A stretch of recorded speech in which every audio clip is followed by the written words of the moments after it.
Welcome, Bulldog fans, to Week 8, Coach Adkins Show. Coach, congratulations on a win against Effingham last week. Of course, we're on the road this week against Mattoon, who come in 1-6. We noticed something in the booth in the first 3 or 4 series against Effingham that you guys adjusted to. We saw Gillum really giving pressure to that left edge on the offensive side. What defensive changes were made? Because effectively after the 3rd or 4th series, that was gone. Yeah, at the end of the day, our defensive staff does such a great job of preparing for the opponent that we always know that we're going to see something that we haven't seen yet, right? Whether it's a special play or certainly a formation. And again, they kind of came out in something that they hadn't shown on film literally in 6 weeks. So it took us a series to understand what they were doing and how we wanted to adjust to it, where we wanted to move guys around, what calls we wanted to make. But we were certainly able to do that. And like you said, that team as a whole, and especially the quarterback and running back, phenomenal, rushers. Both of them are. Number 11's an incredible wide receiver, and they're big and strong up front. So the fact that our defense was able to make that adjustment and then do what they did ultimately statistic-wise to a really good Effingham offense. We held a 1,000-yard rusher to 22 yards. That's really incredible. That's impressive. Again, you have 1,000 yards through 6 weeks, and you come in and only get 22. Again, just a credit to our defense and our coaching staff, and certainly our players for executing the game plan and then playing as hard and fast and physical as they did. We're here late in the season. I want you to mentally rewind to even before the first practice and kind of think about these players. How have they as a unit evolved over this season? Again, I keep going back to the word growing up. We have taken so many strides in the maturity level, in the understanding the game, right? I mean, it's one thing to understand the change in speed of football from freshman to JV level. It's a whole nother to go from freshman to varsity level. And at one point in most games, I mean, we're out there playing 4 and 5 guys offensively that are sophomores. That's just absolutely unheard of. Again, credit to them and their ability to be able to play varsity football as a sophomore, but we also still knew that we were going to need to grow up and grow up fast. Again, technique-wise, scheme-wise, et cetera, strength-wise, I could go on for days. So that's the one thing that I keep going back to is I say we have grown up very fast before our eyes. Again, even from the Week 1 loss, which I think we learned so much from our team, our program as a whole, our coaching staff as a whole. What type of team are we going to be? And I can't say enough good things about how resilient we've been, how we continue to show up to work each and every day.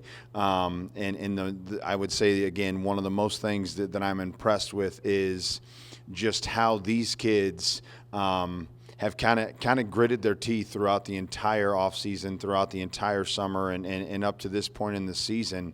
There was a lot of talk about all the seniors that we lost, and we weren't going to be very good, and this, that, and the other, and these kids just viewed that as a challenge. Our sophomores, people saying that you can't play varsity football, they've gritted their teeth, and they've absolutely done what it's taken to play varsity football, and certainly our team continues to do what it takes to earn victories. And just like I told them today, don't ever take a victory for granted. They're extremely hard to come by. You have earned this, so enjoy it, and let's keep it going. So we're going to finish the regular season on the road. Of course, this week you've got Mattoon. They're 1-6, as we said before. How have you prepared for them, and how have you mentally prepared the kids to not overlook them? Yeah, again, there's several things that we're still playing for, right? Again, Mattoon's going to give us, the best game that they got. They're going to play hard. They're going to play fast and physical. They're trying to get things turned around, right? A coach that's doing a great job, again, continuing to get buy-in from kids. And he knows, I've been there before. Now you're going to play the guys that want it the most. And certainly I think we're going to see that on Friday night with with the team that he puts out there. That being said, we're playing for a lot as well. Only one time in school history has it been done that there's been back-to-back-to-back undefeated conference champs, and we have a chance to do that. 60, 61, and 62 was the last time that 3 years in a row they went undefeated conference champs.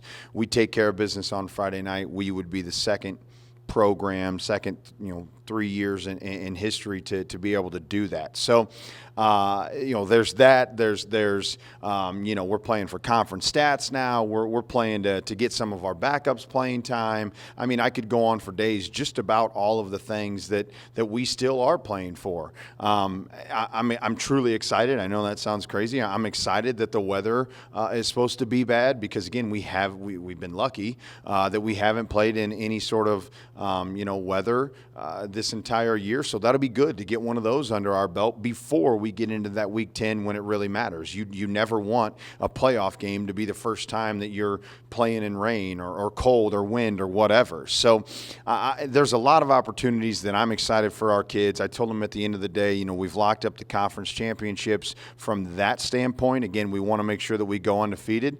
And those pictures that we take, at the end of the game, they're a heck of a lot sweeter when you got a smile on your face and not tears in your eyes, maybe because we let one slip away. So at the end of the day, I know our kids are going to show up to play, and I have no doubt in my mind that they're going to take care of business. Yeah, thanks. And we talk a lot about the offense, especially some of the key players, the defense, special teams. Of course, they had some really, really good plays on special teams this year. One thing we never talk about is the scout team. Talk a little bit about how important that is to prepare the people we talk about all the time, and maybe some of the players that are really helping prepare that team for the Friday night game. Yeah, man, my show, right? So I can go on for days talking about these kids.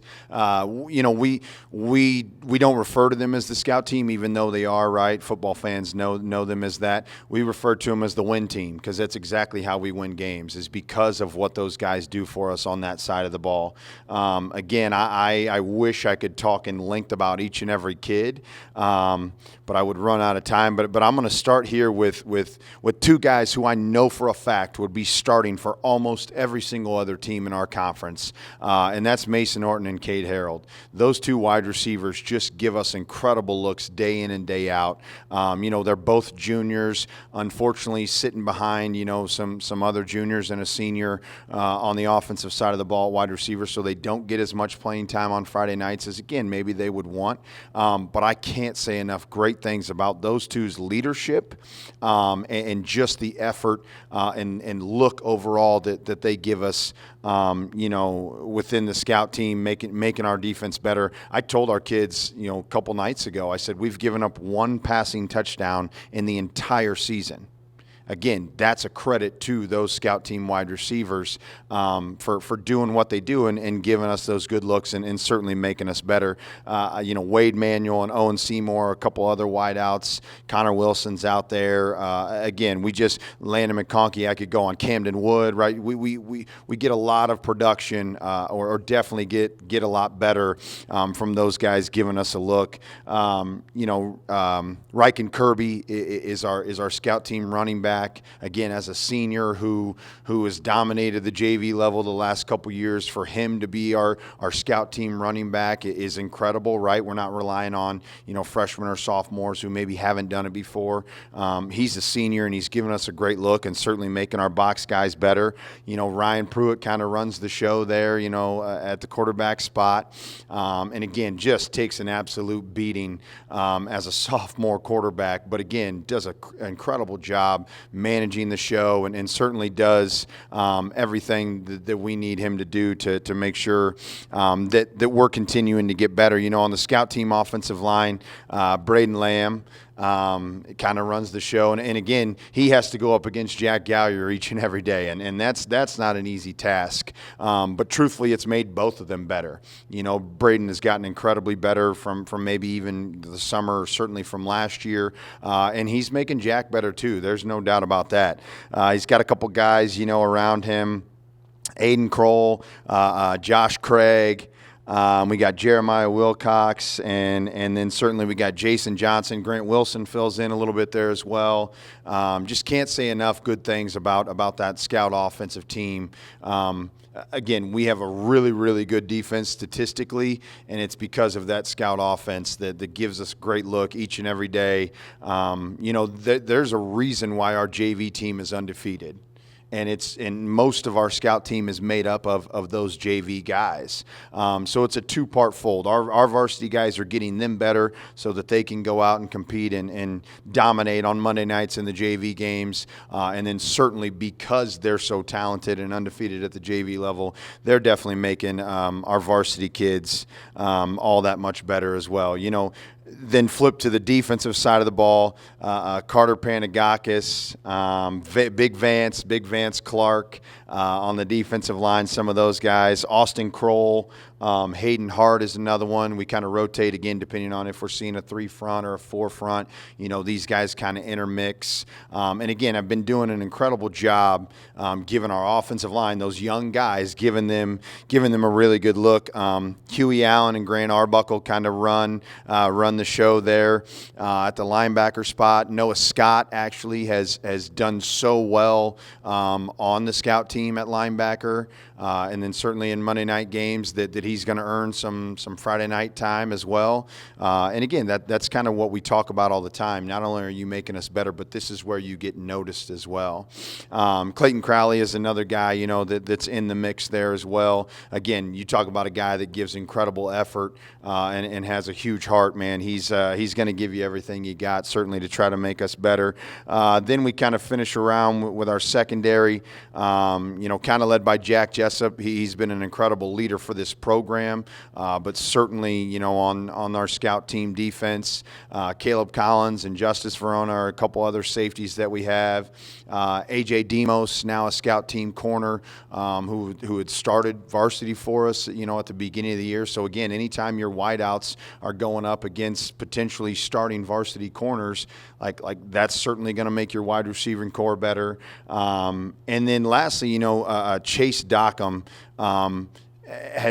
has just been the biggest bright spot, I would say. As a sophomore playing corner, he's playing physical, again, locking guys down. He's been an absolute bright spot to see. And again, had he not been on the scout team, we probably wouldn't notice things like these or like that. So incredibly proud of our scout team as a whole. There's a couple other guys quickly. I know I'm running out of time that I'm going to give a shout out to, but Gage Decker and Channing Byers are probably the first two to raise their hand or volunteer to get out there anytime and anywhere. Shoot, I mean, we had Channing ask me to play quarterback the other day, right? He's asking me to play wide receiver. Gage came in at defensive end, last night in practice. Like, those are just two guys who, again, you can count on. You know that they're going to give you a good look, and certainly they're more than willing to go out there in times that it's not glamorous. Nobody loves to be a scout team player.